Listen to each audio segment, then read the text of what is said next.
Hello guys, and welcome back to another video. In this tutorial, I'll show you how to check funding rates on the Binance app. Funding rates are important if you trade Binance Futures because they can affect your trading costs and profits. So, without wasting any more time, let's get started. First, open the App Store and search for Binance.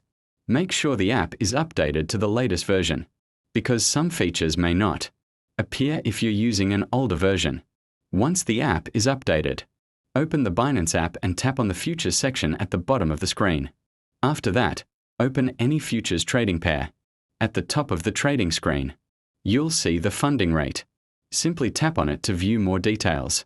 Here, you can see the current funding rate, the countdown to the next funding settlement, and whether long positions pay short positions or short positions pay long positions, depending on whether the funding rate is positive or negative. Keep in mind that on Binance, funding payments are usually settled every 8 hours, so it's a good idea to check the funding rate before opening or holding a futures position. And that's it. That's how you can check funding rates on the Binance app. If you found this tutorial helpful, don't forget to leave a like, subscribe to the channel, and turn on notifications for more Binance and crypto tutorials.